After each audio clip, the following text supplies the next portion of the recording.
Salut, c'est lundi. Nous nous retrouvons encore à notre rendez-vous de couturier moderne, chef d'entreprise qui gère en tout cas son entreprise avec diligence et beaucoup de méthodologie.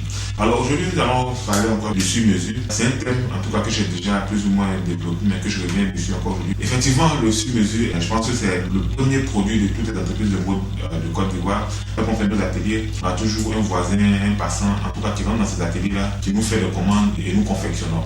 Et donc, c'est nos premiers clients. Et après, il est difficile en fait pour nous de laisser tomber le sur-mesure, de passer à autre chose. Vous savez que nous ne faisons pas nos entreprises.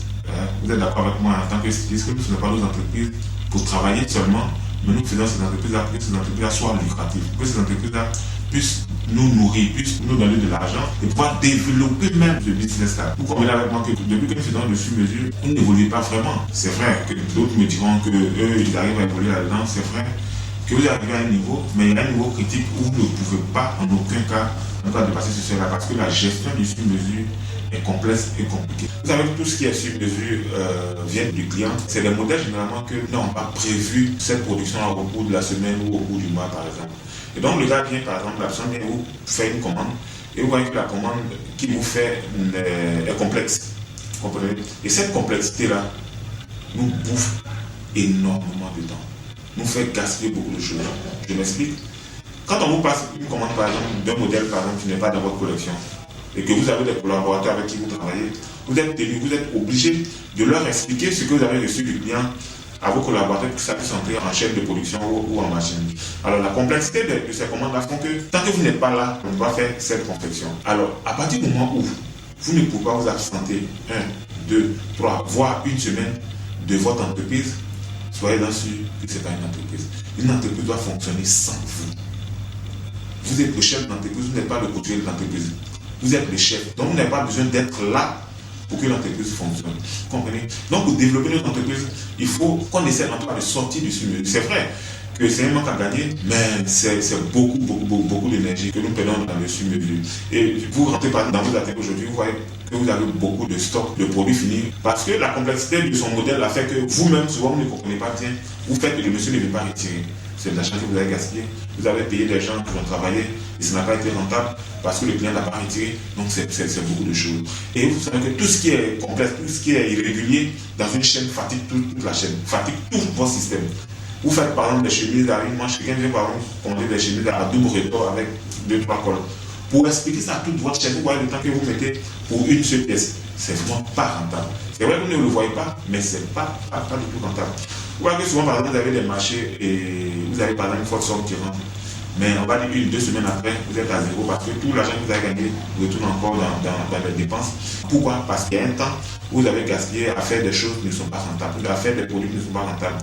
Parce que quoi, vous avez pris une commande par complaisance ou parce que vous ne savez pas, et cette commande-là, pour la produire, est lent, c'est long, ça vous fait gaspiller de l'argent et vous n'avez pas tout ce investissement. Donc, d'où toutes ces dettes-là, tout ce qui est complexe, tout ce qui prend du temps, c'est pas du tout rentable. Comme je vous dis, nous avons tous 24 heures et ces 24 heures, c'est pas renouvelable. Quand vous l'avez gaspillé sur, je sais pas moi, un produit qui n'est pas rentable pour vous, c'est passé, vous n'allez jamais pouvoir retrouver ces 24 heures-là. Donc, mettez-le à profit. Mettez-le à profit. Faites une listing de vos produits les plus simples, les plus faciles à produire, les plus faciles, de sorte que vous-même, ça ne vous tienne pas dans les ateliers forcément. Et que vos collaborateurs soient automatiques pour eux. Quand on a tel modèle, on sait que nous, ce modèle, par exemple, on est très bon là-dedans. Même avec les yeux fermés, on arrive à les produire. Et donc, identifier ce type de produit-là. Vous allez voir que votre entreprise va commencer à fonctionner bien sans vous. Parce que nous, comme je dis toujours, on ne crée pas notre entreprise pour durer dans cette entreprise, on crée notre entreprise pour que ça fonctionne, que nous aussi on ait le temps de pouvoir voir nos familles, on ait le temps de pouvoir voir nos amis et on ait le temps de vivre. Parce que c'est pour ça qu'on crée nos entreprises, c'est pour vivre. Ce n'est pas pour être dépendant de ces entreprises-là ou pour être couturier. Si vous voulez être couturier, forcément, que c'est ce que vous voulez. Autant aller travailler chez quelqu'un, autant être couturier quelque part. Donc, vous ne pouvez pas être chef d'entreprise et être à la tâche. Non, l'entreprise ira droit au but. Le plus important pour vous, c'est de développer le business, c'est de développer la vision de l'entreprise, c'est de développer, c'est de challenger vos collaborateurs, c'est de le galvaniser pour qu'ils puissent vous suivre au développement de cette marque-là. Vous voyez que vous avez fait peut-être 5, 10, voire 15 ans, d'autres 20 ans, des gens qui m'ont dit quand j'étais petit, aujourd'hui, ils sont restés toujours à leurs 2 machines. Pourquoi? Parce qu'ils mettent toute leur énergie à confectionner des tenues. Aujourd'hui, votre challenge n'est pas à confectionner ces tenues-là. On sait déjà que vous avez ce talent. Donc, déjà, pour commencer à régler ce problème, commencez déjà à partager vos savoirs. C'est vrai que vous savez faire, mais sachez faire. Si vous savez faire, vous allez voir vos collaborateurs.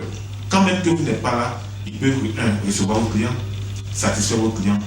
Et c'est à partir de ce moment-là que vous allez pouvoir investir le temps que vous avez au développement de votre entreprise. Parce que c'est de développement qu'on parle, c'est de rentabilité qu'on parle. On ne parle pas de job pour jobber. Non, pas du tout. Non, pas du tout. Donc, si vous voulez passer à une autre étape, en tout cas, travaillez sur ce côté-là. Le temps, votre temps coûte beaucoup plus cher que vous ne le pensez. Aujourd'hui, vous savez qu'en Côte d'Ivoire, c'est vrai que les gens aiment beaucoup le sur-mesure, mais personne ne peut payer le sur-mesure. Parce que nos coûts minutes, en tant que chef d'entreprise, le coût minute revient cher. Si vous avez pour une chemise, vous, par exemple, votre coût minute, par exemple, vous revient peut-être à 10-15 000 le coût minute. Imaginez-vous quand vous avez coûté une chemise, la personne vous partez la chemise, va aller peut-être à 100 000.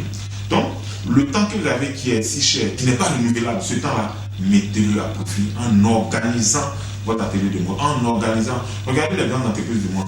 Ils ont des succursales ici, en Europe, partout. Ils ont la même gestion. Est-ce que vous avez dit que le DG va venir, le DG d'Orange, par exemple, va venir me recevoir pour acheter une puce? Non. Mais ils ont mis un système en place de sorte que ce soit homologué dans toutes les entreprises du monde. Ils ont le même système, la même façon de gérer. Et donc, le chef d'entreprise que vous êtes, vous pouvez développer la marque et voir d'autres horizons, essayer de vous implanter là où développer d'autres produits. Par exemple, dans la mode, c'est vrai, il y a des parfums qu'on peut faire, il y a des chaussures qu'on peut faire, il y a pas mal de choses qu'on peut faire. Mais nous n'arrivons pas. Pourquoi? Parce que nous mettons notre énergie à la tâche. Et à partir du moment où nous sommes toujours à la tâche, nous ne pourrons alors là, au grand jamais, développer notre entreprise.